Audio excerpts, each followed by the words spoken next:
Selamat pagi jemaat Tuhan, Shalom. Shalom. Selamat hari Natal. Ya, kita bersyukur Tuhan masih memberikan kita kesempatan untuk bersama-sama memperingati hari kelahiran Tuhan Yesus Kristus. Jemaat Tuhan, baik yang di rumah maupun di gereja saat ini, kita akan memasuki ibadah kita. Mari kita saat teduh.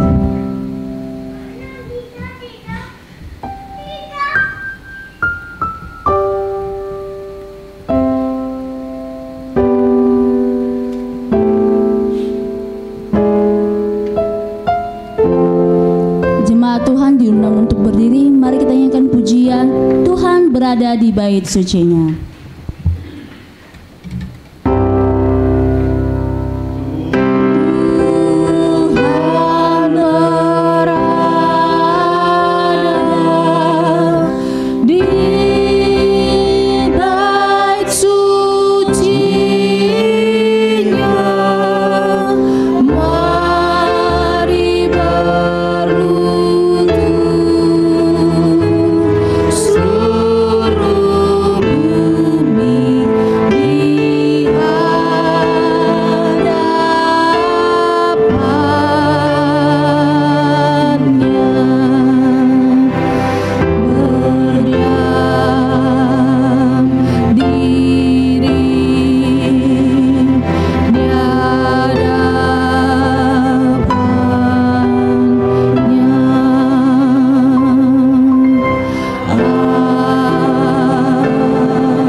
Dalam ibadah ini adalah di dalam nama Tuhan pencipta langit dan bumi, yang kasih setianya kekal dan yang tidak pernah meninggalkan buatan tangannya.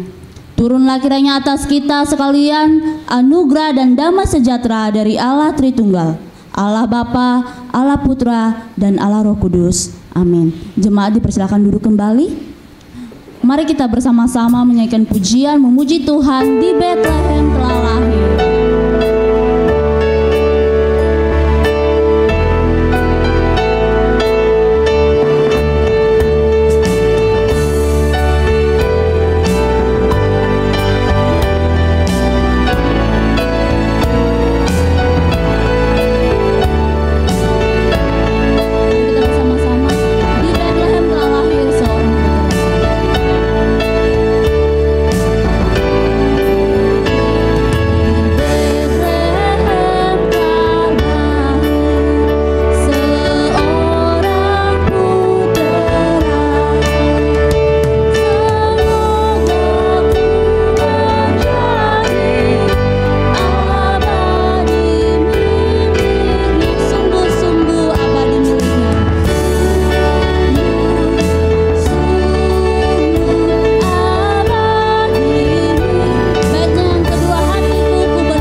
bersyukur kepadamu ya Tuhan, buat anugerah yang begitu melimpah di dalam kehidupan kami. Terima kasih Tuhan telah melawat kami. Terima kasih Tuhan telah memelihara hidup kami. Kami bersyukur hari ini Tuhan, kami boleh merayakan kelahiran Engkau di dunia ini, mengingat betapa besarnya kasih-Mu di dalam kehidupan kami. Ya Tuhan, mari Engkau senantiasa sadarkan kami, bimbing kami untuk selalu merasakan betapa besarnya kasih-Mu di dalam hidup kami Tuhan, sehingga setiap kami tidak ada satu alasan untuk kami tidak bersyukur atas semua kebaikan Tuhan. Tuhan Yesus, inilah kami anak-anak-Mu saat ini. Kami datang untuk memuji memuliakan nama Tuhan. Tuhan Yesus, mari Engkau kuduskan seluruh kehidupan kami. Engkau ampuni segala dosa kami ya Tuhan, supaya setiap pujian kami boleh berkenan, boleh menyenangkan hati Tuhan. Dan saat ini Tuhan Yesus, kami berdoa buat jemaat Tuhan di dalam perjalanan, maupun yang sedang sakit juga saat ini, yang tidak bisa mengikuti ibadah ini. Kami serahkan mereka ke dalam tangan-Mu Tuhan. Tuhan yang senantiasa menolong, Tuhan yang terus memelihara, Tuhan yang terus menyembuhkan mereka. Kami juga serahkan ibadah kami ke dalam tangan-Mu pada pagi hari ini ya Tuhan. Kiranya Tuhan yang memimpin dari awal hingga kami akhiri ibadah ini. Juga Tuhan pakai hamba-Mu yang akan menyampaikan firman-Mu. Biarlah kuasa-Mu yang boleh mengurapi hamba-Mu, sehingga apapun yang disampaikan itu boleh berkenan kepada Tuhan dan boleh menjadi berkat bagi jemaat-Mu saat ini. Terima kasih ya Tuhan, terpujilah nama-Mu. Di dalam nama Yesus kami berdoa dan mengucap syukur. Amin. Jemaat Tuhan yang terkasih, sekali lagi saya sapa kita semuanya. Shalom, selamat hari Natal. Saya undang semua jemaat Tuhan untuk berdiri. Boleh keluar dari kursinya. Silakan, salam kanan kiri belakang depan, katakan selamat hari Natal.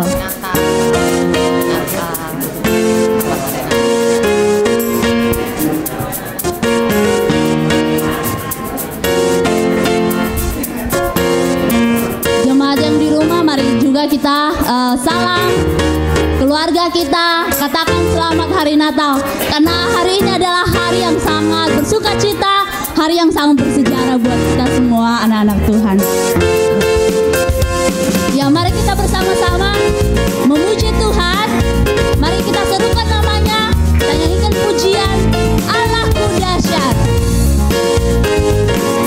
Mari kita bersama-sama bertepuk tangan untuk kemuliaan nama Tuhan.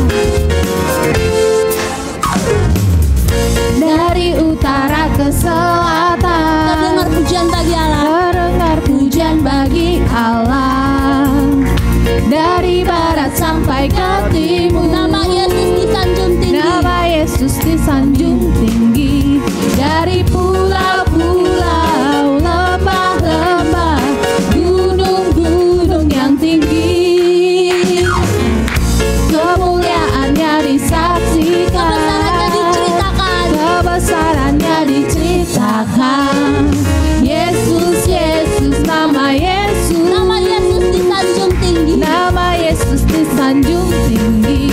Dari pulau-pulau, lembah-lembah, gunung-gunung yang tinggi. Allahku dahsyat berkuasa, seluruh bumi sujud menyembah. Tinggikan namamu. Allahku dahsyat berkuasa, seluruh bumi sujud menyembah. Tinggikan namamu. Mari kita nyanyikan pujian ini dari awal. Dari utara ke selatan, terdengar pujian bagi Allah.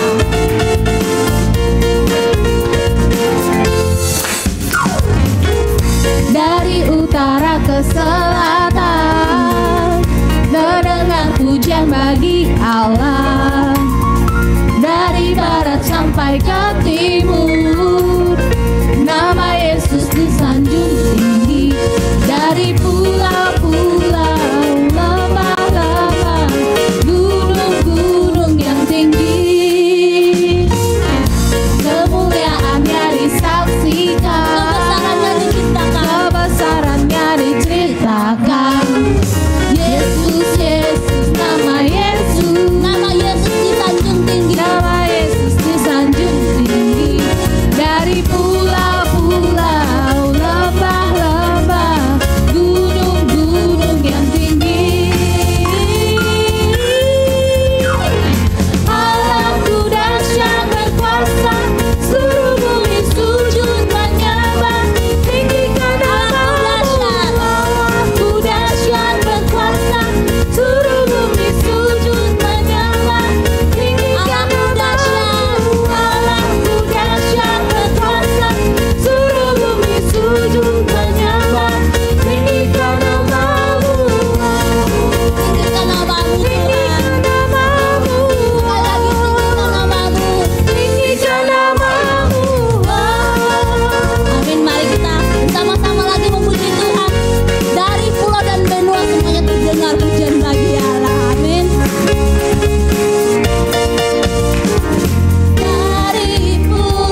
saatnya kita menenangkan hati kita.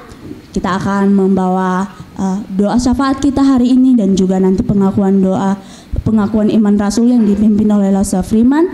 Mari kita nyanyikan pujian Kita Sorga Bergema.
Mari seluruh jemaat Tuhan, kita kembali tundukkan kepala kita di hadapan Tuhan, tetapi hati kita terus terangkat kepada Allah Tritunggal yang senantiasa memelihara, melindungi dan menyelamatkan kita.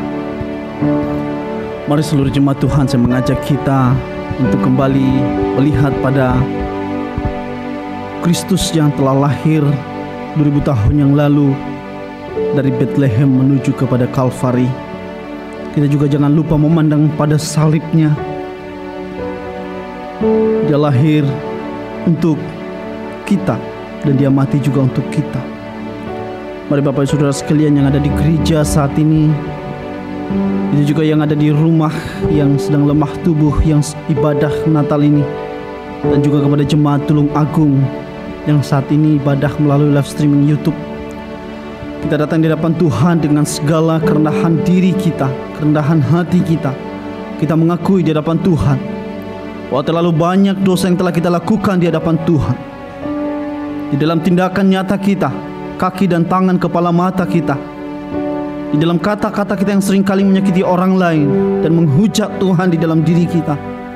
Bahkan dalam pikiran kita yang belum tentu orang lain mengerti, tahu, tetapi Allah sudah tahu, dan kita sudah menyakiti Tuhan. melukai hati Tuhan dengan pikiran-pikiran kita yang jahat.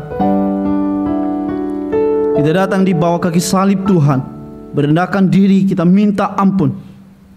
Kita mengakui semua itu di hadapan Tuhan.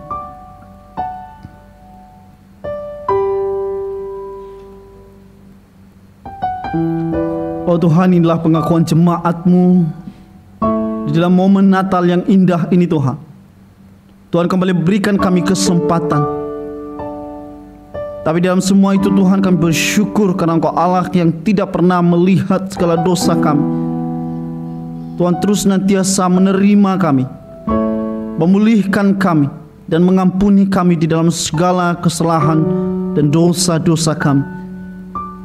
Kami memohon ampun Tuhan di dalam segala pelanggaran-pelanggaran kami, di dalam pikiran, di dalam tindakan dan kata-kata kami. Mohon ampuni kami Tuhan. Kiranya damai Natal senantiasa melingkupi kehidupan kami dan menuntun kehidupan kami di sepanjang tahun ini. Diserahkan ke dalam tangan Tuhan, supaya kami senantiasa melakukan seluruh perintah Tuhan. Dan kami serahkan ke dalam tangan Tuhan untuk seluruh pengakuan dosa jemaat-Mu. Kami percaya Engkau Allah yang Maha Tahu. Sekalipun kami saat ini mungkin tidak mampu berkata-kata, tapi kami percaya Engkau Allah Roh Kudus menerjemahkan, ikut berdoa untuk kami sebagai umat-Mu saat ini. Dan Tuhan, saat ini juga Tuhan, kami akan menaikkan doa syafaat kami. Doa ini Tuhan, bukan hanya sekadar kami meminta kepada Tuhan, tapi sebagai relasi kami kepada Tuhan, sebagai rasa penyerahan diri kami kepada Tuhan. Kami mau serahkan ke dalam tangan Tuhan untuk bangsa dan negeri kami. Kiranya Tuhan yang terus melawat bangsa ini di tengah-tengah banyaknya masalah yang terjadi saat ini. Kiranya Tuhan yang ikut campur, pimpin semua para pemimpin yang ada, berikan hati yang takut akan Tuhan. Dan kami juga tidak henti-henti menyerahkan ke dalam tangan Tuhan untuk pilpres yang akan mendatang. Diserahkan ke dalam tangan Tuhan untuk 3 kandidat saat ini. Berikan hikmat untuk seluruh masyarakat Indonesia untuk memilih pemimpin yang takut, bijaksana, dan mengutamakan kepentingan rakyat. Dan di atas semua itu kami serahkan ke dalam tangan Tuhan, karena Tuhan yang memilih dan menentukan pemimpin masa depan yang memimpin bangsa ini dengan takut akan Tuhan. Oh Tuhan, saat ini juga kami tidak henti-henti mengingatkan saudara kami, semua kami yang terkasih semua ini saat ini. Engkau tahu segalanya Tuhan, dalam kelemahan-kelemahan fisik yang dialami oleh hamba-Mu ini. Kiranya Tuhan yang menjamah bilur-bilur-Mu sempurna tercurah untuk hamba-Mu Tuhan, sehingga hamba-Mu mengalami kesembuhan. Engkau Tuhan berikan kekuatan. Engkau Tuhan kiranya berikan iman, pengharapan, kasih yang terus senantiasa ada dalam diri hamba-Mu Tuhan, sehingga dia terus melihat tangan Tuhan yang bekerja dalam dirinya saat ini. Diserahkan ke dalam tangan Tuhan. Engkau Allah, dokter di atas segala dokter, Engkau tabib di atas segala tabib, yang sanggup menyembuhkan, yang sanggup memulihkan. Sehingga kami berdoa Tuhan, suatu hari kami kembali bersuka cita melayani Tuhan di rumah Tuhan, di gereja Tuhan, di tempat ini. Terima kasih Tuhan. Diserahkan ke dalam tangan Tuhan untuk seluruh jemaat-Mu yang saat ini lemah tubuh, tidak bisa ke gereja bersama-sama merayakan Natal hari ini, tetapi mungkin ada yang ibadah di YouTube di rumah saat ini. Tuhan terus pulihkan seluruh jemaat Tuhan. Kami tidak mungkin menyebut mereka satu persatu, tapi Tuhan yang lebih tahu siapapun mereka saat ini. Terima kasih Tuhan. Kami serahkan ke dalam tangan Tuhan untuk doa pengakuan dosa kami, doa syafaat kami. Ampuni kami Tuhan di dalam doa-doa kami yang seringkali hanya berpusat pada diri kami. Di doa kami Tuhan, jangan jadi kehendak kami, melainkan kehendak Tuhan saja yang terjadi dalam kehidupan kami, keluarga, dan gereja kami. Di dalam nama Tuhan kami Yesus Kristus kami berdoa dan mengucap syukur. Amin. Seluruh jemaat Tuhan yang ada di gereja maupun yang di rumah dan di Tulung Agung, saya mengajak kita untuk bangkit berdiri. Kita akan bersama-sama mengikrarkan pengakuan iman kita, pengakuan iman rasuli. Aku percaya kepada Allah, Bapa yang Maha Kuasa, Khalik langit dan bumi, dan kepada Yesus Kristus, anaknya yang tunggal Tuhan kita, yang dikandung dari Roh Kudus, lahir dari anak darah Maria, yang menderita sengsara di bawah pemerintahan Pontius Pilatus, disalibkan, mati dan dikuburkan, turun ke dalam kerajaan maut, pada hari yang ketiga bangkit pula dari antara orang mati, naik ke surga, duduk di sebelah kanan Allah Bapa yang Maha Kuasa, dan dari sana Ia akan datang untuk menghakimi orang hidup dan yang mati. Aku percaya kepada Roh Kudus, gereja yang kudus dan am, persekutuan orang kudus, pengampunan dosa, kebangkitan tubuh, dan hidup yang kekal. Amin. Seluruh jemaat Tuhan dipersilakan duduk kembali.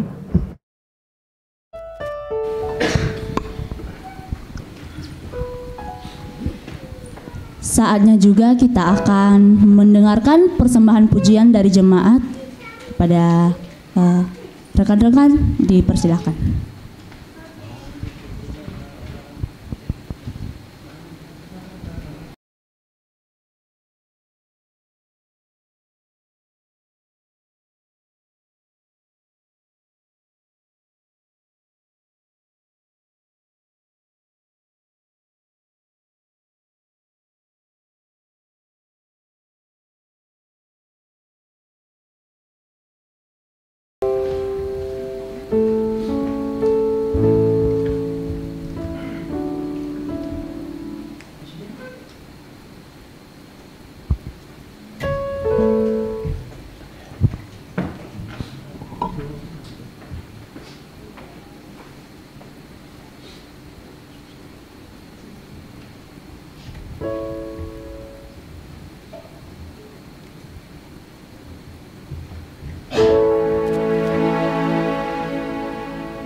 kita mau persembahkan suatu pujian.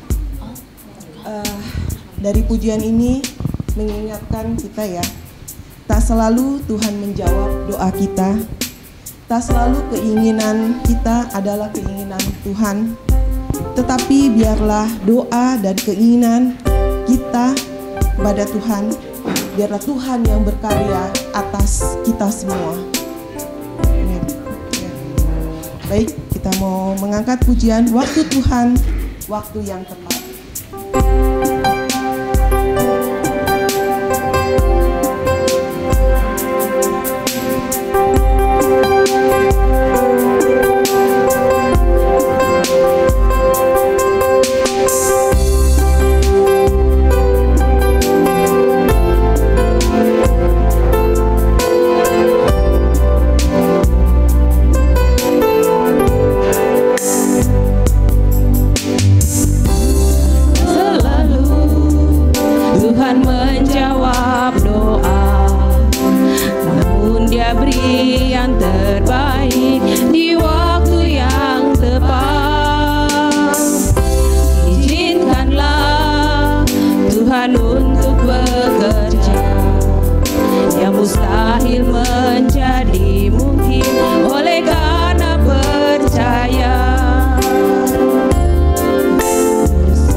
Terima kasih persembahan pujian dari jemaat, dan saatnya kita mempersiapkan hati kita untuk memberikan yang terbaik buat Tuhan. Mari kita menyanyikan pujian Berkat Anak Cucu.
Kita berdoa. Bapa yang baik, terima kasih, kami mengucap syukur untuk kasih setia Tuhan.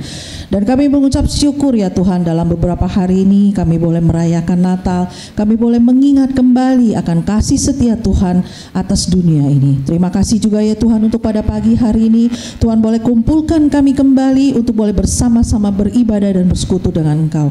Dan sebentar yang pada saat ini Tuhan kami ada memberikan persembahan. Biarlah Kau berkati persembahan ini yang boleh terkumpul untuk boleh dipakai pekerjaan Tuhan di tempat ini. Dan kami bersyukur untuk segala sesuatu yang Tuhan telah berikan kepada kami. Dan kami mengucap syukur hanya di dalam satu nama, dalam nama Yesus Kristus kami bersyukur dan berdoa. Amin. Terima kasih untuk persembahan seluruh jemaat Tuhan. Dan kini saatnya kita akan mempersiapkan juga hati kita mendengarkan firman Tuhan yang akan disampaikan oleh Bapak Pendeta Anton Siswanto. Mari kita nyanyikan pujian Natal di Hatiku.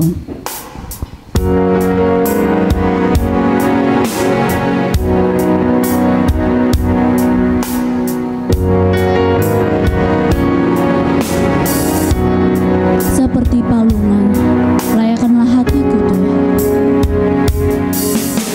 Seperti palungan, layakkanlah hatiku menyambutmu Tuhan.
Bapa di dalam surga, benar ya Tuhan bahwa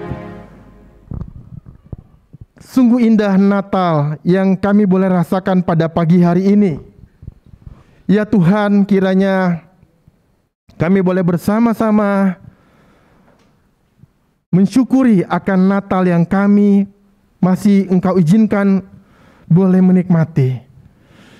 Ada sukacita di hari Natal, tetapi biarlah kami juga menjadi anak-anak Tuhan yang terus membangun diri kami di hadapan Engkau.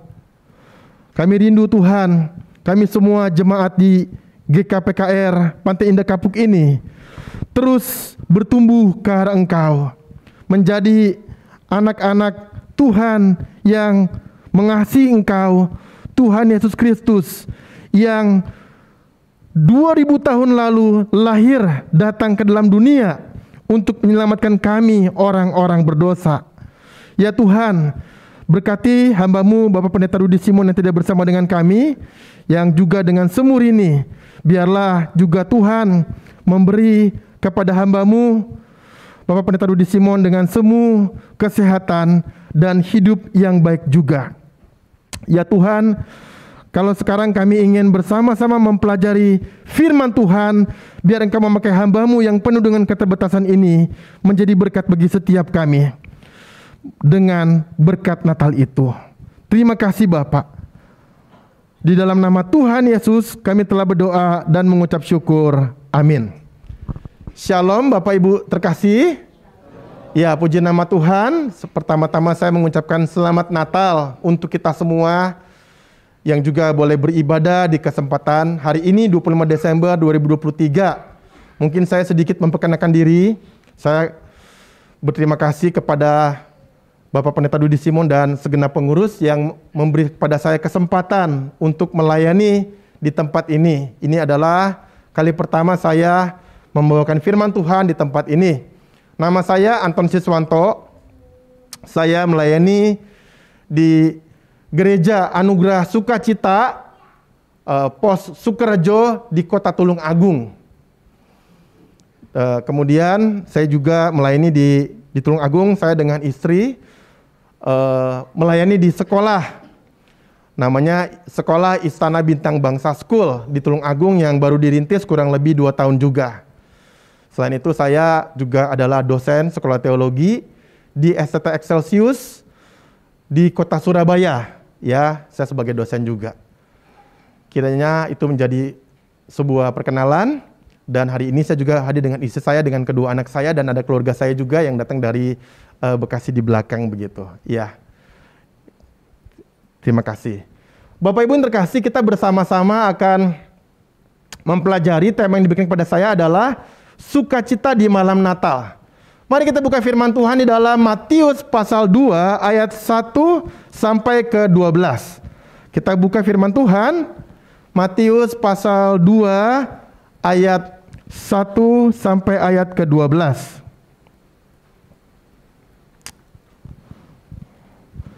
Saya membaca mari kita secara bertanggapan. Saya baca ayat pertama, Bapak Ibu ayat kedua, dan seterusnya nanti kita baca, nanti ayat ke-12 kita baca bersama-sama. Bagi Bapak Ibu yang membawa Alkitab secara fisik ataupun elektronik boleh dibuka, tetapi juga pihak gereja juga menyediakan di slide. Ya. LAI memberi judul Orang-orang Majus dari Timur. Sesudah Yesus dilahirkan di Bethlehem di tanah Yudea pada zaman Raja Herodes, datanglah orang-orang Majus dari timur ke Yerusalem.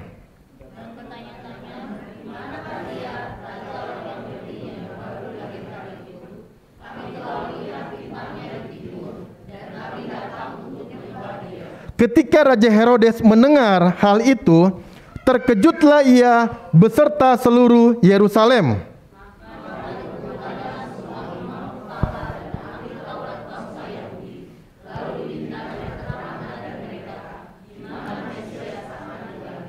Mereka berkata kepadanya, di Bethlehem di tanah Yudea, karena demikianlah ada tertulis dalam kitab Nabi.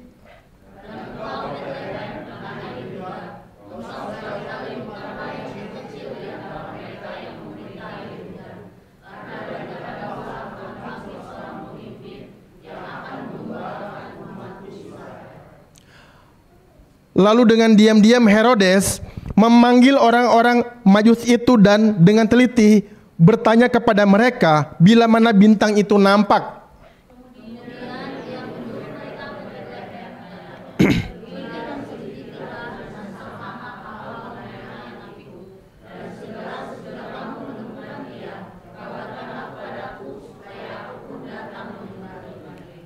Setelah mendengar kata-kata raja itu, berangkatlah mereka, dan lihatlah bintang yang mereka lihat di timur itu mendahului mereka hingga tiba dan berhenti di atas tempat di mana anak itu berada.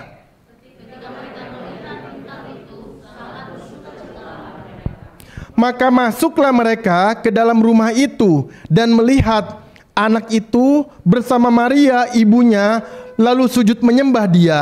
Mereka pun membuka tempat harta bendanya dan mempersembahkan persembahan kepadanya, yaitu emas, kemenyan, dan mur, bersama-sama 2-3. Dan karena diperingatkan dalam mimpi supaya jangan kembali kepada Herodes, maka pulanglah mereka ke negerinya melalui jalan lain.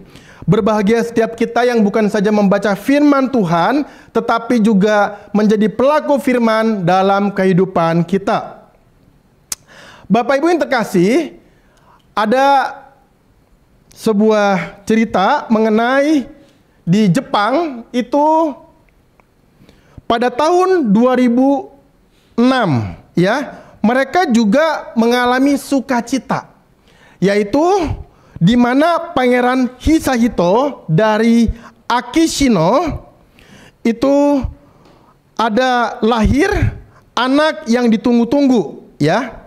Jadi kelahiran istimewa yang membawa sukacita bagi bangsa Jepang, kelahiran Pangeran Hisahito ya. Ini gambar anaknya dari kecil, terus ada foto-fotonya ya, yang lahir di Tokyo pada tanggal 6 September 2006. Akishino no Miya Hisahito Shino Denka. Wah, begitu ya. Nggak bisa bahasa Jepang Bapak Ibu. Ya bisa sedikit aja kalimat ini begitu.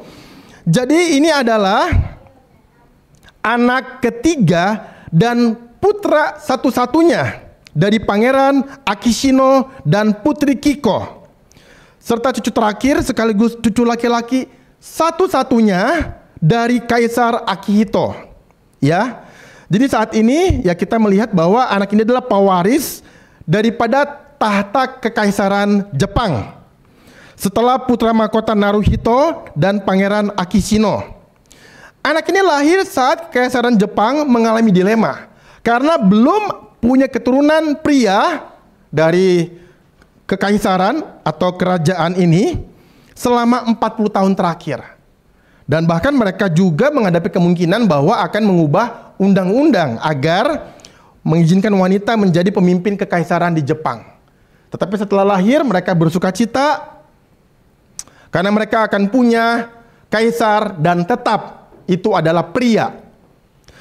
Bapak Ibu terkasih, bukankah kelahiran Yesus juga adalah sebuah sukacita di malam Natal bagi setiap kita? Tetapi pertanyaannya adalah bagaimana kita sebagai orang Kristen menyikapi akan sukacita ini dari kisah orang-orang Majus. Saya percaya kita mungkin sudah mendengar puluhan kali, mungkin lebih daripada itu tentang kisah orang Majus. Tapi mari kita kembali merenungkan mengenai kisah orang Majus dan mari kita mendapatkan juga berita Natal itu pada hari ini. Dan saya rindu kita semua boleh tetap mendapatkan kekayaan firman itu. Amin Bapak Ibu. Kalau kita mempelajari di dalam kisah Alkitab mengenai kisah orang Majus, kita melihat bahwa paling sedikit ada 3 teladan penting yang diperlihatkan oleh para Majus untuk setiap kita. Kita mungkin sudah tahu bahwa mereka adalah orang-orang yang datang dari jauh ke Bethlehem untuk menemui bayi Yesus. Kita pun juga sudah tahu bahwa mereka adalah orang-orang yang ahli di dalam astronomi. Dan bahkan penafsir juga ada yang mengatakan bahwa mereka adalah kingmakers atau orang yang melantik raja di tempat mereka, kurang lebih di daerah sekitar Persia. Mereka berjalan, penafsir juga mengatakan bahwa kurang lebih 2 tahun untuk bisa bertemu dengan bayi Yesus. Di sini saya yakin Bapak Ibu tidak ada yang pergi selama 2 tahun untuk datang ke gereja ini dan menikmati Natal. Tetapi orang Majus begitu rupa mereka melakukan sebuah upaya yang besar untuk bertemu dengan bayi Yesus dan menikmati akan Natal itu. Teladan pertama adalah orang Majus mencari dan menemukan. Bapak Ibu mari kita sama-sama baca ya, 1, 2, 3. Orang Majus mencari dan menemukan. Nah, jadi kalau kita melihat di dalam kisah Majus, kita melihat bahwa mereka ketika melihat bintang itu, mereka berjalan menuju bintang itu. Dan mereka rela berjalan jauh. Nah, Bapak Ibu terkasih, bicara mengenai rela berjalan jauh.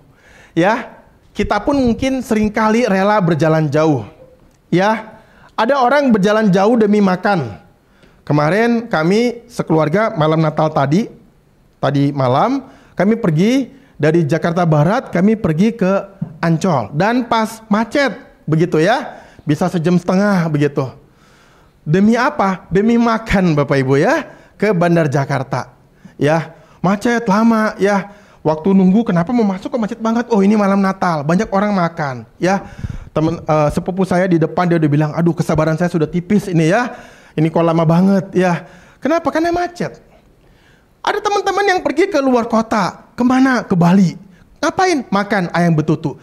Pergi ke Bali jauh, naik pesawat, keluar biaya, keluar ongkos, pergi capek mempersiapkan demi apa? Demi makan ayam betutu. Ya. Ada lagi orang pergi kemana? Ke luar negeri. Kemana? Saya ke Jepang. Makan apa? Makan sushi. Di Indonesia juga ada sushi, Jakarta juga ada, beda. Sushinya Jepang lebih enak, asli dari sono, begitu ya. Berjalan jauh ke luar negeri, demi apa? Demi makan. Benar nggak Bapak Ibu ya? Berjalan jauh demi makan. Udah makan, pulang lagi. Ada orang berjalan jauh demi pendidikan. Bapak Ibu mungkin ada yang anak sekolah. Pak, kemana anaknya sekolah? Ke Australia. Kenapa? Bagus kan? Pendidikannya bagus dibanding di Indonesia. Kemana anaknya? Amerika. Kemana anaknya? Perancis. Ngapain? Sekolah, kuliah. Bayar mahal-mahal. Kerja mati-matian. Demi apa? Demi pendidikan, berjalan jauh. Ada orang berjalan jauh demi kesehatan. Dulu saya pernah di Jambi Bapak Ibu. Waktu di Jambi ketemu dengan majelis, ya, ketemu seorang ibu. Bagaimana? Dulu saya masih penginjil. Contoh Anton, sehat-sehat, iya. Nanti saya mau pergi kemana Bu? Ke Malaysia. Jauh benar. Ngapain Bu? Check up. Ke Malaysia check up. Emang di Jambi nggak ada check up? Ada. Di Jakarta nggak ada check up? Ada. Tapi ke Malaysia, bagus. Ini bagus, check upnya lengkap. Oh begitu ya. Iya lengkap banget ya, check up, EKG, darah, apa semua, gula darah semua dicek, kolesterol. Oh bagus ya, iya bagus. Contoh 30 juta check upnya, mahal bener, iya. Supaya semuanya ketahuan, sakit apa ketahuan dan seterusnya. Ada orang berjalan jauh, kemudian dia membayar harga yang mahal dan berusaha dengan keras untuk kesehatan. Ada lagi apa Bapak Ibu? Orang berjalan jauh demi pekerjaan. Kami di sekolah di Tulungagung ada satu mbak yang baru masuk beberapa bulan. Lalu saya kan bagian administrasi, kemudian saya cek riwayat beberapa orang-orang di sekolah kami. Kemudian saya coba tanya, oh kamu dulu di mana kerja? Di Hong Kong. Jauh ya? Iya. Saya TKW Pak Anton. Saya kerja di Hong Kong. Pergi jauh ke Hong Kong, jaraknya jauh, tinggalkan keluarga, berupaya keras. Ngapain? Demi pekerjaan. Pertanyaannya Bapak Ibu, kalau kita untuk jasmani, kita mau berjalan jauh, apakah kita mau berjalan jauh juga untuk sesuatu yang berkaitan dengan jiwa atau rohani? Bapak Ibu mau berjalan jauh? Orang Majus diceritakan berjalan jauh demi sesuatu yang rohani. Mereka meninggalkan tempat mereka, keluarga mereka, saudara-saudara mereka, pekerjaan mereka, semua mereka tinggalkan dan mereka berjalan jauh untuk mencari bayi Yesus. Bapak Ibu mau berjalan jauh untuk sesuatu yang berkaitan dengan rohani? Maksudnya apa Pak Anton? Maksudnya kita berupaya keras untuk membangun kerohanian kita. Kita mau paksa diri baca Alkitab lebih rajin, berdoa lebih sungguh-sungguh, ke gereja lebih sering, melayani lebih baik. Itu. Kalau kita mau, berarti kita sedang belajar dari kisah orang Majus pada Natal ini. Bapak Ibu, kalau kita pelajari di dalam peta Alkitab, orang Majus diperkirakan berjalan dari Babilonia. Mereka pergi ke Yerusalem. Berjarak berapa Bapak Ibu? 1.600 km.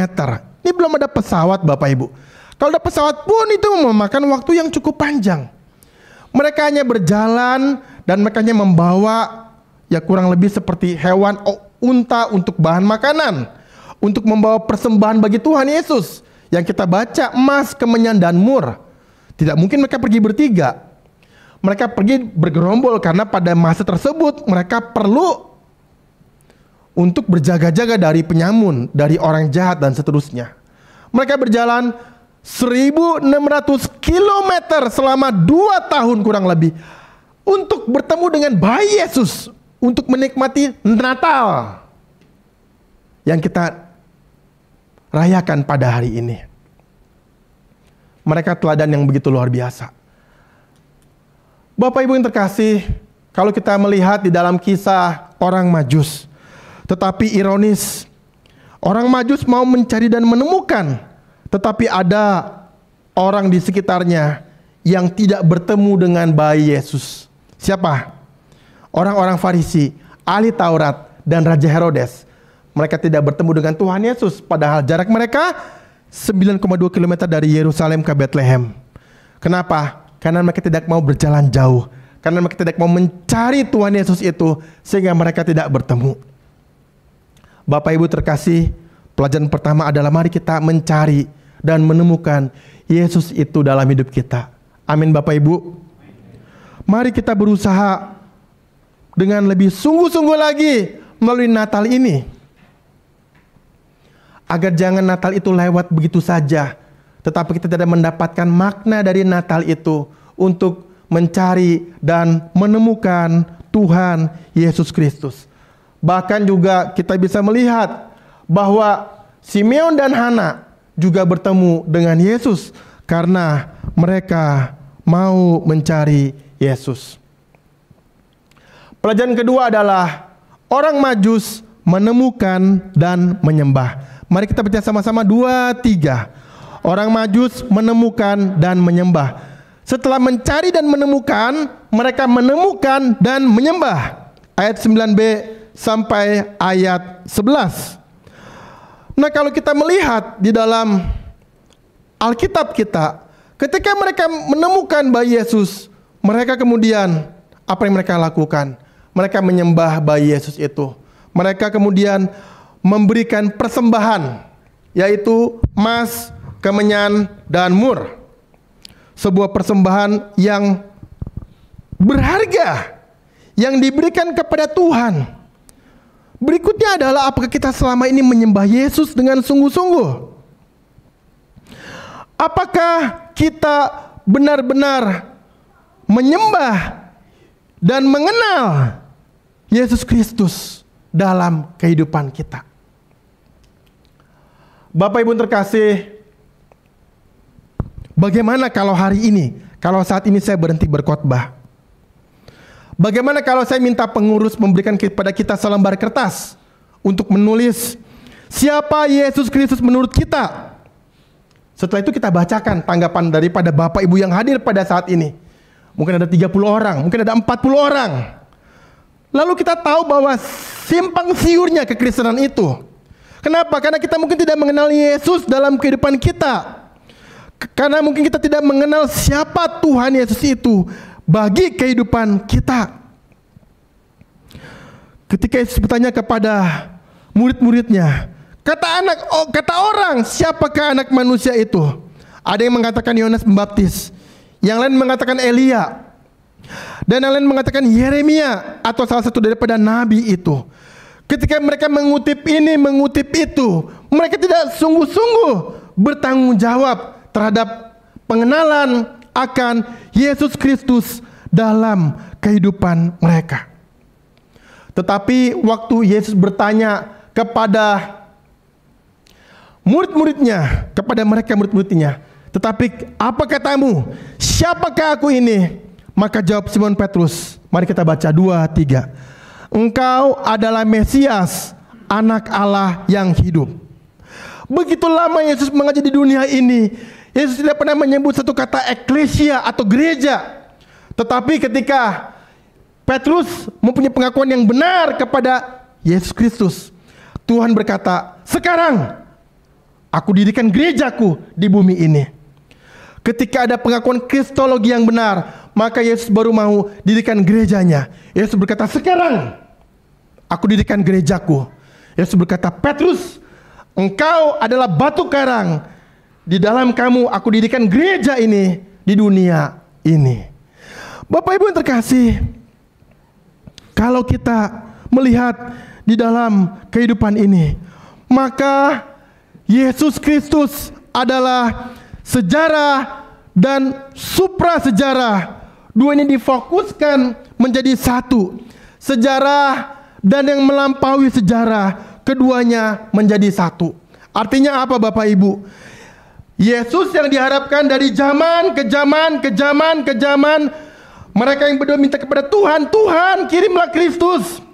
Yang sepanjang sejarah menjadi pengharapan mereka, sekarang sudah konkret dalam diri Yesus. Ketika bayi Yesus itu lahir, konkret. Jadi Yesus, dalam diri Yesus itu adalah sebuah pengharapan yang telah menjadi kenyataan. Dan dalam diri Yesus itu juga terkait dengan kekekalan. Maka Yesus adalah Tuhan yang jadi manusia. Maka Petrus berkata, you are the son of the living God. Engkau adalah anak Allah yang kekal. Jadi dalam diri Kristus ada di dalam sejarah, dan Kristus ada di dalam kekekalan. Kristus yang diharapkan dalam sejarah, dan Kristus yang adalah bersumber dalam kekekalan, dan yang melampaui sejarah ada pertemuan dalam Kristus. Inilah Natal Bapak Ibu.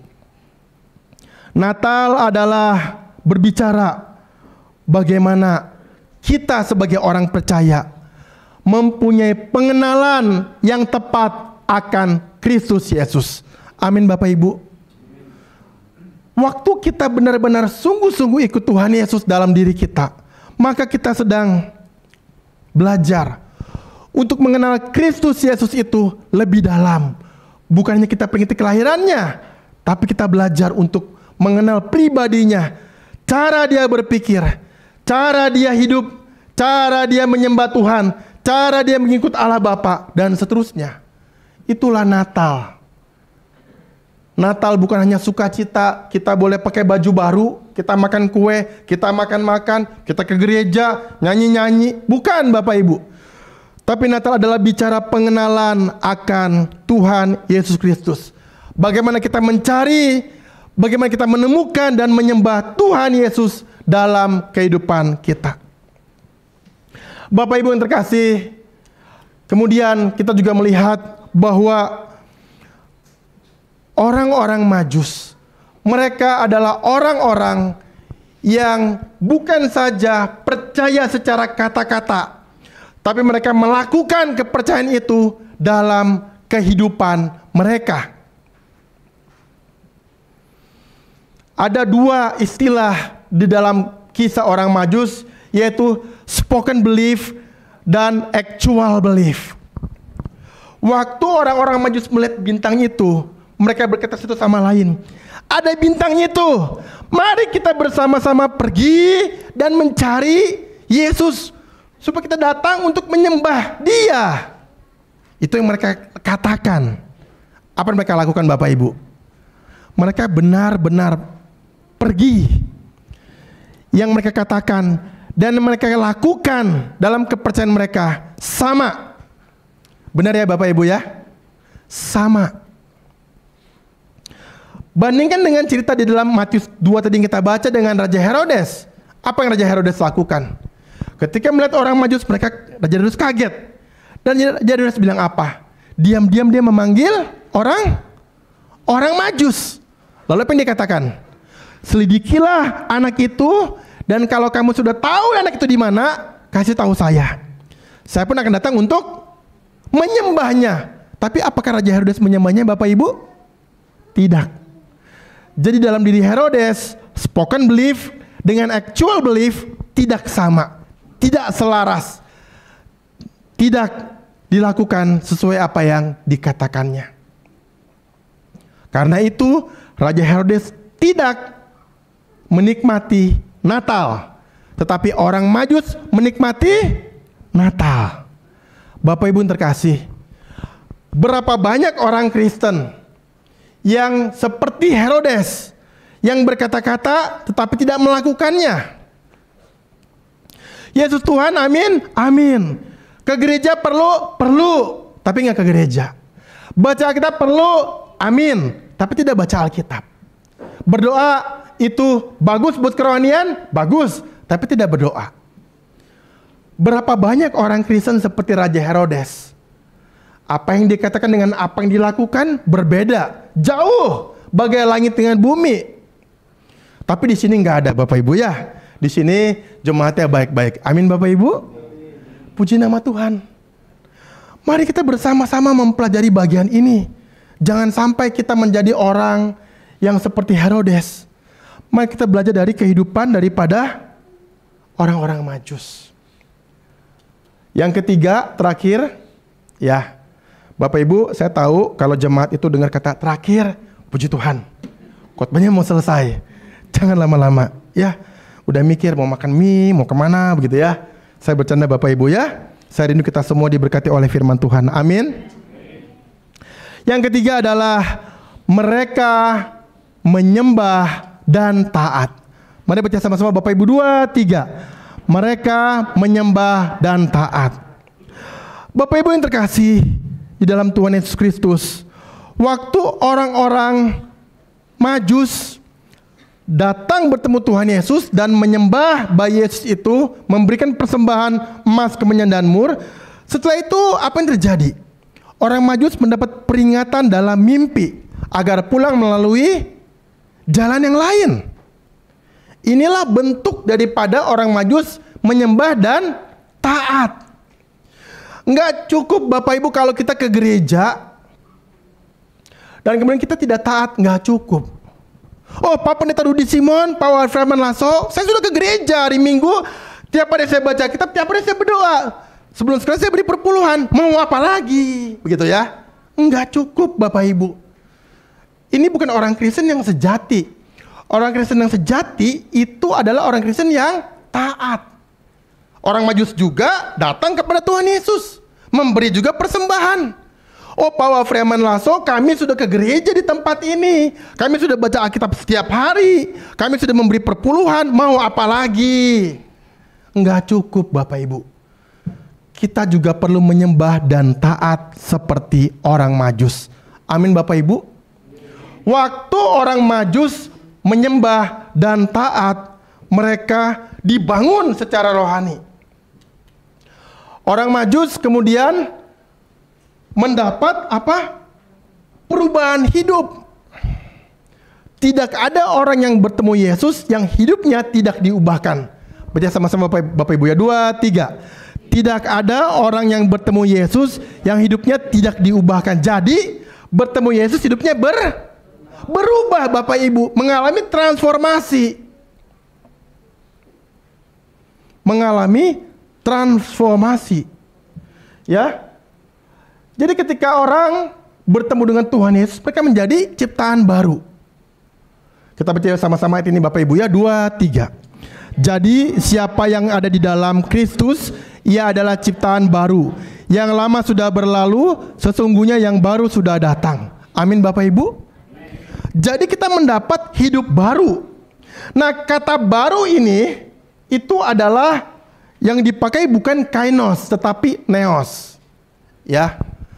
Ini pakai bahasa Yunani supaya kelihatan pintar begitu ya. Kan belajar bahasa Yunani waktu sekolah Bapak Ibu ya, sekolah teologi. Pak Wafriaman juga belajar. Nah, jadi maksudnya adalah kainos itu adalah perubahan secara waktu.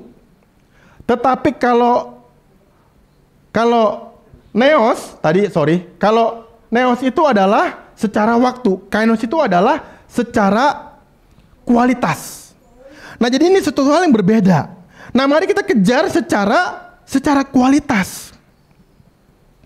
Jangan hanya kita berubah itu hanya perubahan secara lahiriah jadi orang Kristen. Oh, dia sekarang sudah percaya Yesus loh. Bapak itu ke gereja sekarang di GKPKR. Dulu dia nggak kenal Tuhan Yesus, sekarang dia ke gereja. Sekarang dia pakai salib. Sekarang dia bawa Alkitab. Ini secara lahiriah Bapak Ibu. Yang Tuhan mau taat itu secara hati. Maka perubahan itu adalah ada 3. Pertama, total restructuring of life. Perubahan secara struktur secara total. Jadi dari cara hidup, cara bekerja, cara belajar, cara pandang sesuai Alkitab. Itu yang namanya perubahan hidup orang Kristen. Jadi kita mau berubah seperti ini yang kita mau capai Bapak Ibu. Berikutnya adalah kita juga berubah secara the radical discontinuity. Perubahan radikal. Manusia lama, manusia baru putus. Dulu ngerokok, sekarang nggak ngerokok. Dulu minum bir, sekarang tidak minum bir. Dulu judi, sekarang tidak. Dulu marah-marah, sekarang tidak. Inilah perubahan yang Tuhan mau. Inilah perubahan yang dialami oleh orang Majus. Mereka setelah bertemu dengan bayi Yesus, mereka pulang, dikasih mimpi, mereka taat. Mereka lakukan, mereka berubah. Mereka menjadi orang yang percaya. Memang Alkitab tidak cerita Bapak Ibu. Tapi saya percaya bahwa orang Majus itu ketika menemukan Yesus, mereka mendapat keselamatan dari Tuhan Yesus. Berikutnya adalah quality of transformation, perubahan secara kualitas. Ya. Jadi bukan perubahan secara waktu. Ya. Kalau perubahan secara waktu itu hanya seperti misalnya tadi yang saya katakan. Dulu nggak ke gereja, sekarang ke gereja. Hanya bedanya dulu nggak kerja, sekarang ke gereja. Bedanya itu saja. Tapi kalau perubahan secara kualitas, dulunya tidak benar, sekarang benar. Dulunya malas, sekarang rajin. Dulunya bertengkar suami istri di rumah tiap hari, sekarang enggak. Kenapa? Karena kasih Yesus itu mengubah dirinya. Amin Bapak Ibu. Orang Majus mengalami perubahan. Mereka taat kepada Tuhan. Dan inilah yang dialami oleh mereka. Kalau gitu, bagaimana caranya kita menjadi orang yang mau berubah di dalam kehidupan ini? Caranya adalah jangan terjebak dengan yang namanya the myth of lack of time. The myth of lack of time. Bapak Ibu pernah dengar ada orang Kristen yang seperti ini? Bapak Ibu Kristen ya? Iya. Ayo mari ke gereja. Maaf, saya nggak punya waktu. Saya sibuk. Kedengarannya, alasannya tepat ya Bapak Ibu ya. Saya sibuk. Saya punya perusahaan. Saya punya karyawan banyak. Ini Jakarta. Orang harus berjuang. Saya sibuk. Pagi, siang, sore saya kerja. Malam saya di rumah masih ngurus keluarga. Kelihatannya alasannya bagus ya. Alasannya masuk akal ya. Ini bukan alasan yang masuk akal. Saya pernah mendengar cerita seorang hamba Tuhan bilang sama jemaatnya. Kejadiannya seperti itu. Maaf Pak Pendeta, kami sibuk. Kami menjalankan perusahaan besar. Karyawan kami ratusan, rapat demi rapat, pertemuan demi pertemuan, kerja demi kerja, dan seterusnya. Saya sibuk. Ikut PA ya. Maaf, saya sibuk. Suatu ketika bapak ini yang punya perusahaan besar ini datang ke dokter, check up, medical check up. Waktu dicek, dia bilang, "Pak, mohon maaf. Di balik paru-paru Bapak, saya menemukan sesuatu. Saya taksir ini adalah cancer." Kaget. Langsung hari itu Bapak Ibu, Bapak ini hari itu langsung apa? Langsung punya waktu buat medical check up, buat ke gereja, punya waktu. Langsung hari itu punya waktu ke gereja, ikut PA, baca Alkitab, punya waktu langsung. Kenapa? Kenapa Bapak Ibu? Manusia menghadapi bayang-bayang maut, mereka akan berubah secara prioritas. Mereka langsung tahu, wah, saya perlu Tuhan. Langsung dia berubah. Minggu depan langsung ke gereja hari Minggu. PA langsung datang di tengah minggu. Kaget pendetanya, kok bisa punya waktu ya? Iya Pak, punya waktu. Udah PA langsung, mau didoakan apa? Tolong doakan Pak. Kata dokter kemarin saya ada cancer kayaknya Pak. Supaya itu salah, doakan dalam nama Yesus. Bilur-bilurnya menyembuhkan dan seterusnya. Kenapa? Karena Bapak ini tahu bahwa Bapak ini perlu cari Tuhan. Waktu terdesak. Waktu nggak berdaya. Bapak Ibu terkasih, sebenarnya janganlah kita membohongi diri sendiri. Itu namanya bukan nggak ada waktu. Itu namanya Tuhan bagi Bapak itu tidak penting. Untuk sesuatu yang penting, kita pasti punya waktu. Benar Bapak Ibu? Untuk sesuatu yang kita anggap penting, artinya itu kita pasti ada waktu. Kalau kita nggak mau ke gereja, kalau kita nggak mau berdoa, kalau kita nggak mau ikut persekutuan, artinya dengan kata lain, bagi kita Tuhan tidak penting. Yesus tidak perlu. Allah tidak butuh itu. Jadi sebenarnya mari kita belajar Bapak Ibu melalui peristiwa Natal ini. Orang Majus menganggap kelahiran bayi Yesus itu sangat penting buat mereka. Maka mereka rela pergi jauh selama 2 tahun dan menemukan bayi Yesus itu. Dan mereka menyembah dan mereka taat pada Tuhan Yesus Kristus.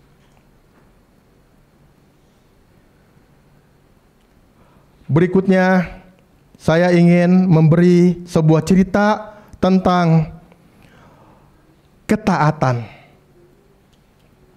Ada sebuah buku yang saya pernah baca, Bapak Ibu. Buku ini berjudul The Sons for the Master. Buku ini diterjemahkan dalam bahasa Indonesia. Saya punya bukunya dalam bahasa Indonesia, Anak-anakku bagi Tuhan. Mungkin Bapak Ibu pernah mendengar atau melihat buku ini atau pernah membaca. Saya tenang saja Bapak Ibu, saya tidak akan membacakan dari awal sampai akhir ya. Nanti bisa tambah lagi 3 jam. Tapi saya akan menceritakan kisahnya secara singkat. Bapak Ibu, ada seorang ibu, seorang perempuan bernama Tan Chien No. Ya, ini perempuannya waktu dia masih muda. Kemudian mereka tinggal di Semarang. Ya. Kemudian Nona yang masih muda ini, di dalam cerita buku ini kisah biografi hidup yang juga sungguh terjadi. Masih muda, kita mungkin sebut saja Nona Tan Chien No. Itu kedatangan tamu. Tamu ya, 3 orang pria datang ke rumahnya, bapak-bapak. Tamu daripada ibunya Nona ini. Nona ini punya ibu, ada tamu 3. Nona ini diminta, ayo kamu bikin teh. Kasih minum, tamunya 3 orang. Setelah tamunya bapak-bapak itu pulang, ngobrol-ngobrol pulang. Ibunya bilang begini sama Nona Chien-nya, "Nak, nanti salah satu dari 3 pria ini jadi suami kamu." Kaget Bapak Ibu ya. Di sini nggak ada ya zaman sekarang ya, dijodoh-jodohin nggak ada ya. Mana mau dijodohin begitu ya. Zaman dulu banyak yang seperti itu. Akhirnya Nona Chien No ini menikah dengan bapak yang bernama Bapak Pai Hu. Nah, setelah menikah, karena Nona ini juga taat kepada orang tua dia, ya sudah, mama suruh saya nikah, ya saya nikah. Nona ini menikah pada usia 17 tahun dan bapaknya, ini bapaknya suaminya cakep juga, gagah. Bapaknya usia 36 tahun. Suami istri bedanya 19 tahun. Ya, dulu banyak ya, sekarang jarangnya beda jarak-jarak jauh gitu ya. Nggak mau sekarang gadis-gadis muda maunya yang sama yang lebih dekat umurnya ya. Yang tua-tua nggak mau. Ya, tapi Nona ini menikah dan setelah menikah mereka punya anak. Mereka punya anak dan Karena mereka begitu saling mengasihi, tiap tahun hampir berapa tahun sekali lahir anak. Ya, itu bukti kasih mereka. Ya, punya anak pertama, nanti berapa tahun lagi anak kedua, anak ketiga, anak keempat, anak kelima, anak keenam, ya. Dan mereka punya 7 anak. Setelah punya 7 anak, ya, mereka pernah tinggal juga di Xiamen di China.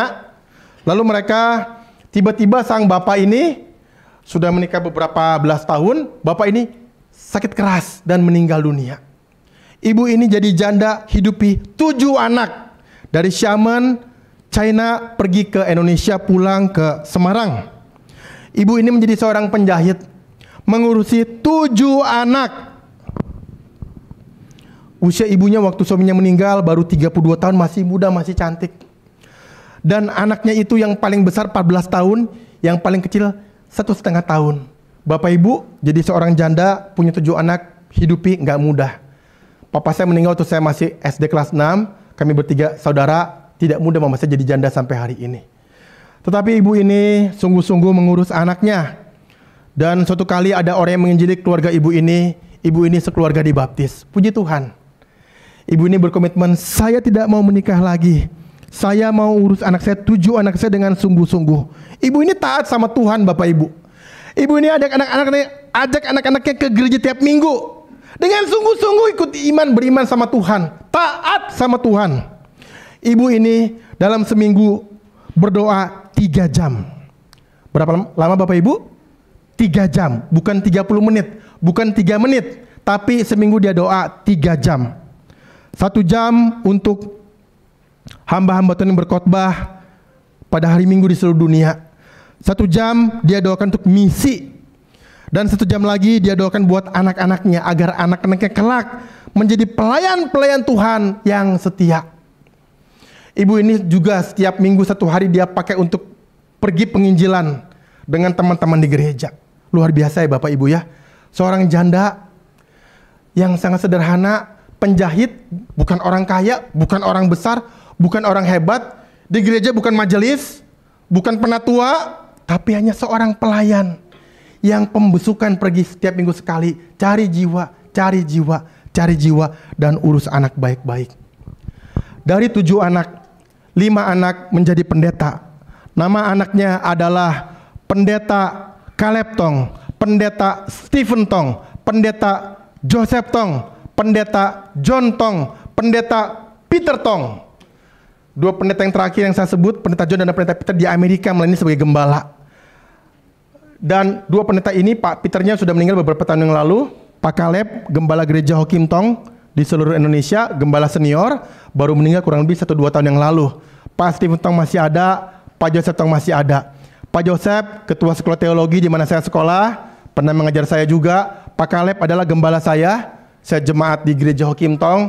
Pak Stephen Tong, saya rasa tidak ada yang tidak pernah mendengar khotbahnya, pengajarannya, dan seterusnya. Bapak Ibu yang terkasih, karena ketatan seorang ibu, seorang janda yang mengasihi Tuhan, dia berdoa kepada Tuhan, Tuhan pakai anak-anak saya. Dari anak-anaknya 5 orang jadi pendeta. 3 orang ini mungkin kita tahu bahwa mereka orang-orang yang dipakai Tuhan dengan luar biasa. Maukah Bapak Ibu dalam momen Natal ini kita belajar dari orang Majus agar kita boleh taat? Ya, agar kita boleh taat seperti orang Majus itu. Waktu kita taat, maka Tuhan akan pakai kita. Ya, penutup, ya, tadi terakhir, sekarang penutup, nanti penghabisan. Bapak Ibu yang terkasih, ketaatan itu ditunjukkan, sukacita itu diekspresikan dengan ketaatan. Sukacita Natal itu jangan hanya berhenti hanya di sukacita kita menikmati Natal. Yesus lahir kita sukacita, amin. Kenapa? Karena kita diselamatkan. Tapi jangan hanya sukacita Bapak Ibu. Ekspresikanlah sukacita itu dengan ketaatan. Amin Bapak Ibu. Mari baca bersama-sama, 2, 3. Sukacita Natal itu kita ekspresikan dengan ketaatan. Bapak Ibu mau taat pada Tuhan? Mari kita taat. Saya memberikan 2 aplikasi buat kita sekalian. Bagaimana kita menjadi orang-orang Kristen yang taat kepada Tuhan. Bapak Ibu, saya baru menulis sebuah buku, ya ini buku ke-15 saya, Pemahaman Kaum Puritan tentang Kekudusan dan Implementasi Teologi di Masa Kini. Saya menulis dengan teman saya, Bapak Gasper Anerius Lado, orang Kupang. Beliau adalah ketua ST di Musafir di Kupang dan juga ketua sinode di Gereja Musafir di Kupang. Saya menulis buku ini. Bapak Ibu nanti yang mau baca bisa hubungi penginjil guru Injil Wafriaman Lasso, di bawah disediakan dengan mengganti ongkos cetak. Bapak Ibu, mari kita belajar. Yang pertama adalah mari kita hidup kudus. Waktu kita taat, pasti kita ikuti firman Tuhan. Artinya kita melakukan perintah-perintah Tuhan. Artinya kita pun hidup kudus. Amin Bapak Ibu. Firman Tuhan berkata di dalam Alkitab, Ibrani 12 ayat 14 saya bacakan. Berusahalah hidup damai dengan semua orang dan kejarlah kekudusan. Sebab tanpa kekudusan tidak seorang pun akan melihat Tuhan. Bapak Ibu, kita bisa menjadi orang-orang yang hebat. Bisa menjadi orang-orang yang kaya, yang luar biasa. Yang tampak di mata manusia, kita ini hebat. Kita bisa bekerja, punya kekuasaan, punya uang yang banyak. Tapi tanpa kekudusan, tidak seorang pun akan melihat Tuhan. Dalam terjemahan aslinya adalah bertemu Tuhan.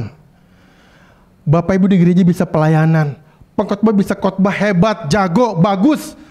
Tanpa kekudusan, kita tidak akan melihat Tuhan. Kita tidak akan bertemu dengan Tuhan. Bapak Ibu, pesan Natal buat kita juga adalah mari kita taat dan kejar kekudusan. Amin Bapak Ibu. Saya pun juga berjuang, saya pun juga bergumul. Tidak mudah hidup kudus. Tapi ini yang Tuhan minta kepada kita. Ini yang Tuhan mau kita lakukan. Ini yang Tuhan tuntut dari hidup kita. Untuk apa? Untuk hidup kudus.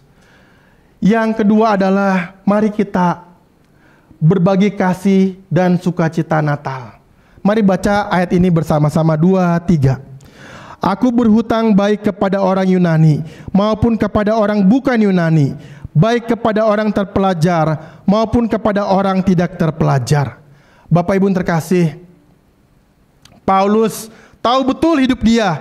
Dia pakai untuk mengabarkan Injil, untuk membawa orang-orang, dan dia merasa berhutang akan Injil. Bapak Ibu, hari ini kita menikmati Natal di tempat yang bagus, di gereja. Kita menyembah Tuhan, kita mendapat kesertaan dari Tuhan Yesus itu. Tapi permisalnya Bapak Ibu, berapa banyak teman-teman kita, saudara kita, keluarga kita yang belum mengenal Tuhan Yesus. Mari kita bawa mereka kepada Tuhan. Di sini ada kursi-kursi yang kosong. Ini tugas tanggung jawab kita. Mari kita bergandengan tangan, membawa orang-orang belum percaya datang kepada Tuhan di tempat ini, agar mereka pun diselamatkan. Inilah yang Paulus lakukan. Amin Bapak Ibu. Yang bilang amin nanti pulang doakan satu nama, bahwa mereka hari Minggu tanggal 31 ke gereja. Amin Bapak Ibu. Ibu Stefani yang amin nanti diingetin ya. Ingetin siapa yang tadi bilang amin ya. Nanti ditagih tanggal 31 bawa jiwa ke sini satu orang satu. Ya, jangan amin sampai rumah aman begitu ya. Gue udah aman ya, penting gue Natal. Udah Natal ya, pokoknya gue mau ciak gitu ya. Makan aja nanti kan di PI kan banyak tempat makan. Udah lupa firman Tuhan. Bapak Ibu yang terkasih, mari kita belajar untuk kita juga dengan sungguh-sungguh mau melakukan berbagi kasih dan membawa jiwa untuk orang-orang lain pun boleh menikmati sukacita Natal itu. 1 Korintus 9 ayat 16 dikatakan, karena jika aku memberitakan Injil, aku tidak mempunyai alasan untuk memegahkan diri. Sebab itu adalah keharusan bagiku. Celakalah aku jika aku tidak memberitakan Injil. Bapak Ibu terkasih, mungkin kita sudah lama jadi orang Kristen. Kita sudah melayani di sini. Itu bagus, itu perlu. Tapi jangan lupa kita kabarkan Injil. Karena kalau tidak kabarkan Injil, Paulus berkata apa? Celakalah aku kalau aku tidak mengabarkan Injil. Bapak Ibu, sedikit cerita. Saya di Tulung Agung, saya di sekolah dari pagi sampai sore, pulang di rumah ngurus keluarga. Hari Minggu saya berkhotbah di gereja. Hari biasa saya bikin tugas, saya sedang kuliah. Kemudian saya juga ngajar di sekolah teologi, saya harus siapkan bahan-bahan mengajar. Kemudian saya punya 2 anak, saya harus mengurus. Kemudian saya masih harus mengerjakan tugas-tugas yang lain. Tapi saya juga berusaha tuh kepada Tuhan. Saya bilang sama Tuhan, Tuhan, jangan sampai saya lupa kepada pengabaran Injil. Setiap hari Bapak Ibu saya doakan untuk suku-suku terabaikan. Saya dengar Pendeta Rudi Simon juga mendukung akan suku terabaikan. Beliau pernah cerita sama saya. Saya mendoakan. Teman-teman saya kasih saya traktat, saya bagi juga traktat itu kepada orang di sekitar saya. Saya pun juga berusaha untuk cari waktu kabarkan Injil kepada tetangga saya, orang dekat dengan saya. Bahkan keluarga saya pun saya mau menginjili. Bapak Ibu, jangan lupakan pesan Natal pada hari ini. Taat, hidup kudus, dan juga pergi mengabarkan Injil. Amin. Mau dengan kasih, Semu Berta berdoa bagi doa menutup firman Tuhan pada saat ini.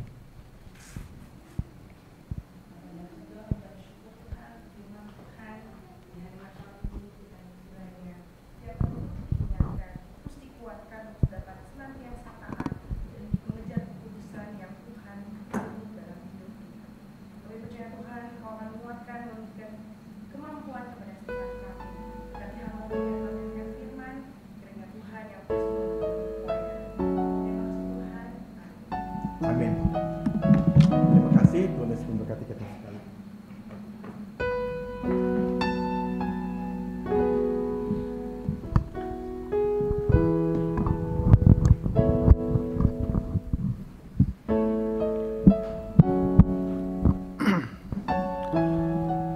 Selamat pagi semua jemaat Tuhan, Shalom. Selamat Natal untuk kita semuanya. Ya, selamat. Makasih. Ini harus gini contohnya. Ya, makasih Cia. Ya, saya mewakili hamba Tuhan, segenap pengurus dan seluruh jemaat Tuhan, Pak Siswanto, mengucapkan terima kasih kepada Bapak yang hari ini sudah memberitakan firman Tuhan untuk kita bersama-sama diteguhkan kembali bagaimana kita mengerti sukacita Natal yang begitu luar biasa itu. Ketika kita sudah mengerti, kita bersukacita, maka seharusnya kita juga bisa membagikan sukacita itu kepada orang lain. Bapak saudara sekalian, kita akan masuk kepada beberapa pengumuman. Pertama, bahwa saya tanpa terlalu panjang berlebihan untuk memperkenalkan beliau, Pak Anton Siswanto itu seorang dosen juga seorang penulis buku, ya. Jadi Bapak Ibu saudara sekalian, saya sudah punya bukunya. Kalau saya sudah 3. Pertama Neoplan, ya, sama ya waktu kita ketemu di Bandung, Pak Siswanto di Kalam Hidup, ya beliau juga waktu itu pernah bawa buku dan kita mahasiswa beli.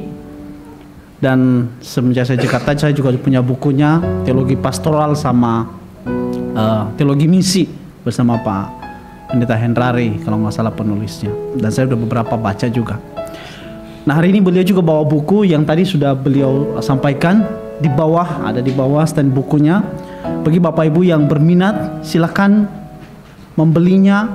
Tadi beliau bilang cuma mengganti ongkos cetaknya saja. Ya, Bapak Ibu bisa lihat nanti di bawah. Ini judul bukunya, Pemahaman Kaum Puritan tentang Kekudusan, sekaligus implementasi teologis di masa kini. Implementasi teologi di masa kini. Jadi pasti buku ini bagus sekali. Ya, Bapak Ibu bisa beli. Nanti di bawah sudah disediakan. Ada saudara Christian sudah menunggu di bawah, bisa langsung turun nanti setelah salaman. Silakan lihat dulu, dan kalau ada yang mau beli silakan kasih ke saudara Christian, ya. Itu pertama Bapak Ibu, dan kemudian kita akan masuk kepada pengumuman selanjutnya. Seperti juga yang saya kemarin umumkan, saya akan kembali ingatkan kita lagi Bapak Ibu bahwa minggu kita sekali kebaktian, ya. Cuman sekali kebaktian jam 9 tanggal 31, ya. Dan kemudian hari Seninnya juga sekali kebaktian jam 9 juga, ya, tanggal 1 Januari 2024. Mari Bapak Saudara sekalian, kita memulai hari kita dengan mengutamakan Tuhan terlebih dahulu. Dan juga saya mengumumkan kepada kita Bapak Saudara sekalian, mari kita mengajak seluruh pengurus dan hamba Tuhan, mengajak seluruh jemaat untuk kita membawa persembahan awal tahun kita, ya. Di depan sudah ada amplop merah, ya. Amplop merahnya di pintu ada, di pintu. Nanti Bapak Ibu yang mau pulang silakan ambil, diisi, ya. Tanggal 1 silakan bawa ke depan Tuhan. Doakan dulu Bapak Ibu Saudara sekalian, ini bukan paksaan. ya gereja kita nggak pernah memaksa ya, enggak ya. Begitu juga dengan perpuluhan, tidak pernah kita paksa. Bapak Ibu yang beriman silakan berikan sesuai dengan iman Bapak Ibu dan doakan hal itu. Ya. Kemudian Bapak Ibu sekalian, saya akan kembali mengingatkan kita untuk program membaca Alkitab secara otomatis. Mari, seperti yang beliau bilang tadi Pak Anton Siswanto, bahwa salah satu ciri Kristen sejati itu adalah berdoa dan membaca Alkitab. Nah, Mas Rudi sudah memberikan program yang baik sekali dengan secara otomatis di handphone kita, karena sekarang zaman sudah canggih, untuk membuka Beat Bible ya. Tolong di share teman-teman media. Nah, ini dia. Bapak Ibu bisa masuk ke Play Store ya, Play Store, lalu ketik di sana Beat Bible. Nah, dia akan ketemu gambarnya seperti ini, aplikasinya ya, maksud saya. Ini gambarnya, silakan install. Ya, langkah keempatnya install, seperti itu. Nah, next. Nah, kemudian setelah kita sudah install, Bapak Ibu Saudara sekalian, jemaat Tuhan, kita akan menemukan layar HP kita seperti ini nih. Kalau kita sudah klik aplikasi Beat Bible itu, ya, di sana ada ayat sebelumnya yang kayak panah itu, ayat sebelum dan ayat sesudah. Nah, ketika kita sudah membaca ayat itu, kita klik amin, bukan om amin ya. Klik amin, dan itu dia akan kembali ke layar semula, ke desktop HP kita maksud saya. Next. Nah, Bapak Ibu, kita juga bisa masuk ke dalam di sana itu ada, setelah kejadian itu ada TB. Ini maksudnya kalau kita klik itu, dia akan memunculkan beberapa versi terjemahan. Ada King James Version, ada terjemahan baru dan berbagai macam bahasa. Ya, kita bisa atur atau set bahasa apa yang mau kita pakai. Nah, misalkan kita sudah masuk kejadian, centang dulu. Nah, dia akan munculkan setiap waktu. Kita akan atur waktunya 5 menit. Muncul ayat itu, dia akan munculkan ayat seperti ini. Ya, kejadian 1 ayat 1. Nah, next. Berhubung karena kita memulainya dari kitab Mazmur, maka kliknya adalah kitab Mazmur. Nah, nanti kitab Mazmur itu akan muncul seperti ini Bapak Ibu Saudara sekalian. Ya, dia akan muncul di beranda kita seperti ini. Next. Nah, next terus. Nah, di pengaturan itu juga kita bisa mengatur beberapa hal. Ada pengaturan iman, pengaturan pengiriman iman, ada pengaturan memo. Kemarin juga saya sudah sampaikan itu, dan berbagai macam hal. Terus, next. Nah, ini nanti dia di pengaturan iman itu seperti ini nih. Ada respon dari Alkitab dan sebagainya macam, banyak sekali. Terus. Nah, setelah kita sudah install aplikasinya, kita sudah bunyikan notifikasi, maka dia akan muncul seperti ini setiap saat Bapak Ibu. Ya, notifikasi dari aplikasi. Jadi dia akan bilang ke kita, sambungkan dirimu dengan Tuhan setiap saat. Ya, nah ketika kita klik itu, dia akan langsung arahkan kita ke aplikasi Beat Bible-nya secara otomatis ya, secara otomatis, dan kita bisa baca kitab Mazmur pasal 1 ayat 1 tadi. Kalau kita sudah baca ayat 1, berarti dia akan munculkan ayat yang kedua, dan begitu seterusnya. Ya, nah ini aja pengumuman untuk kita Bapak Saudara sekalian. Kiranya pengumuman ini kita terus perhatikan bersama-sama ya. Kita akan mengakhiri ibadah kita. Mari kita berdiri semuanya. Kita akan mengangkat pujian doksologi kita. Nanti doa berkat disampaikan oleh hambanya Pendeta Anton Siswanto. Kita bersama-sama puji Allah Bapa.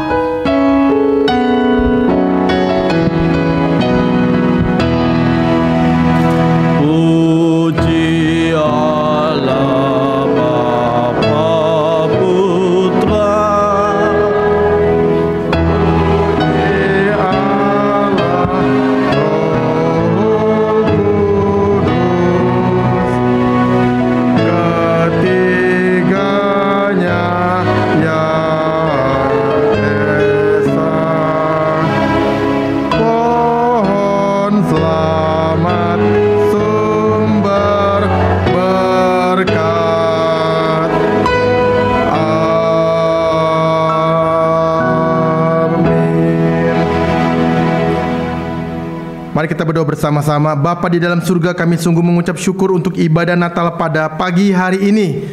Biarlah Tuhan kami boleh bersukacita atas sukacita malam Natal itu yang kami rayakan. Tuhan, kiranya Yesus bukan hanya lahir di palungan tapi juga lahir di hati kami. Dan kiranya hidup kami boleh menjadi hidup seperti orang-orang Majus yang datang dan menyembah dan taat, dan mereka melakukan apa yang Tuhan perintahkan dalam hidup mereka. Kiranya kami juga sama melakukan hal tersebut. Kami boleh mengusahakan kehidupan yang kudus, dan kami juga ya Tuhan boleh pergi mengabarkan Injil, membawa jiwa-jiwa itu, memenuhi tempat ini dengan jiwa-jiwa yang dibawa kepada Tuhan Yesus Kristus. Inilah doa dan permohonan kami. Di dalam nama Tuhan Yesus kami telah berdoa. Amin. Jemaat Tuhan, mari arahkan iman kepada Tuhan dan terimalah berkat-Nya. Tuhan memberkati kita dan melindungi kita. Tuhan menyinari kita dengan wajah-Nya dan memberi kita kasih karunia. Tuhan menghadapkan wajah-Nya kepada kita dan memberi kita damai sejahtera. Amin.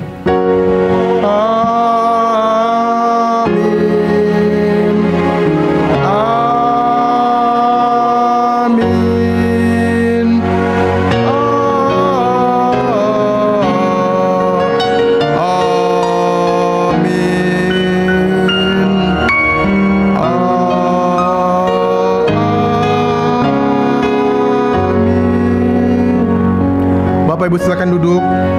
Silakan mengambil saat teduh. Kebaktian Natal selesai. Tuhan Yesus memberkati.